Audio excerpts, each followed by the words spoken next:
This virtual festival has been organized by Youth Celebrate Diversity, and the festival is proudly sponsored by Boeing.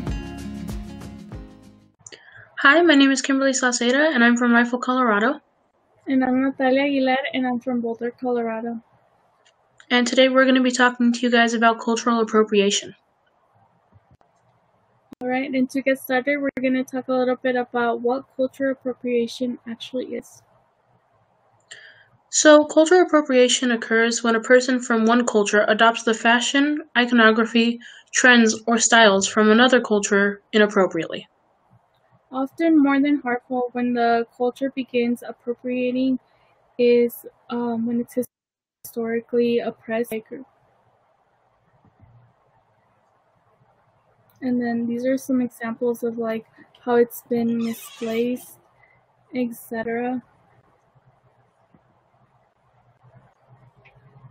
The second topic that we would like to cover is a big debate currently in cultural appropriation. It's cultural appropriation versus cultural appreciation.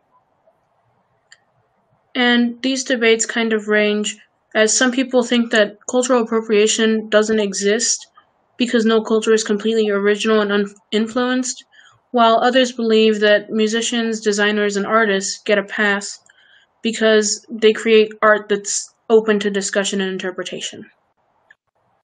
The key to expressing appreciation rather than appropriation is to understand the culture you're borrowing it from, including its historic of oppression and marginalization. And then these are some examples. Do you want to talk a little bit more about that, Kim? Sorry. Yep. Okay, so on the left you see these people dressing up with fashion from cultures that they don't have, that they aren't a part of, or using those hairstyles and really just taking parts of those culture and claiming it as their own without any kind of credit and in an inappropriate manner. And then on the right with the picture, you see people from that actual culture and people that may not be from that culture but are showing appreciation for that culture versus people like designers using fashion from certain cultures for their own benefit. All right. Now we're going to talk a little bit about iconography.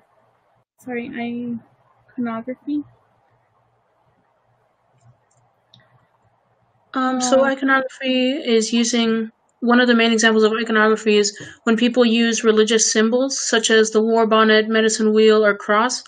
And the problem really occurs when they use these symbols without any belief or knowledge in the religion behind them or the cultures that believe in these religions and these symbols as something sacred. Copying iconography from other cultures' history, such as Polynesian tribal tattoos, Chinese characteristics, or other forms of art without regards to the original culture's significance. Yeah,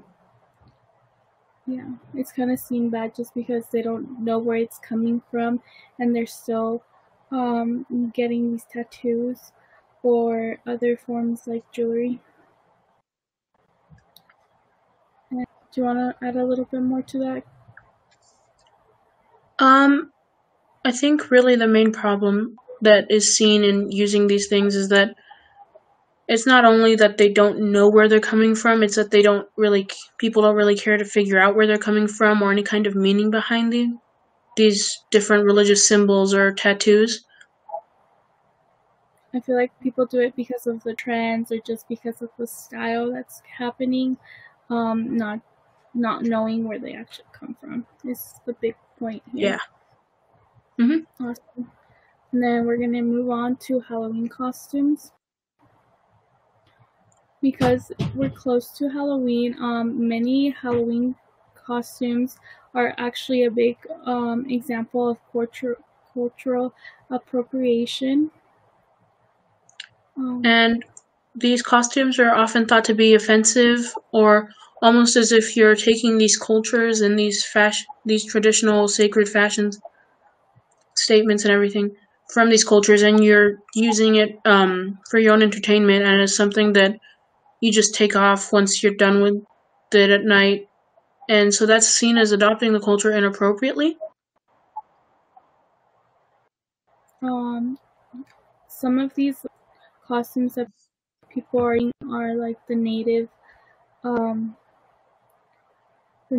people, the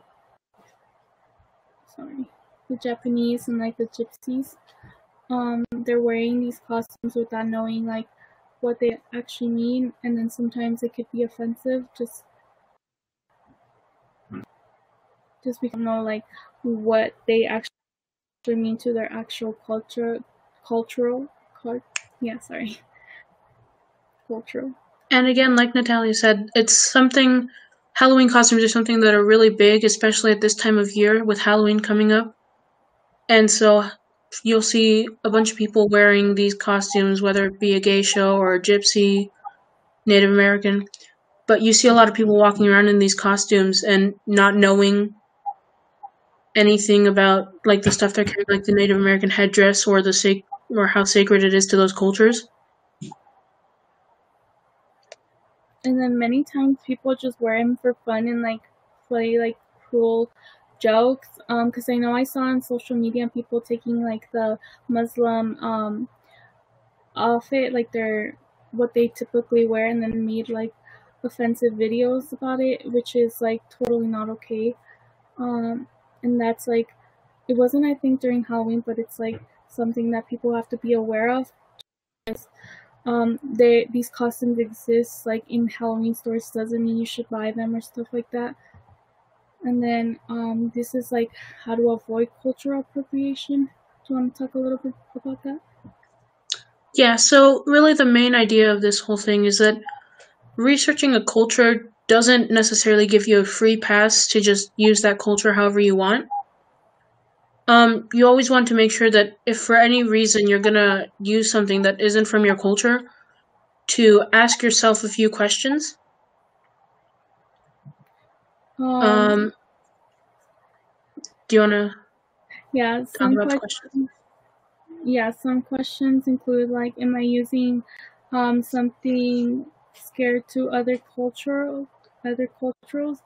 And then ask yourself, am I engaging with a piece of ancient culture as if it's new? Am I forgetting to credit the source of the inspiration? And many more questions. And if you can safely answer with a no to any of these questions, you should probably be able to avoid cultural appropriation. Still, proceed with caution when choosing your costumes this upcoming Halloween.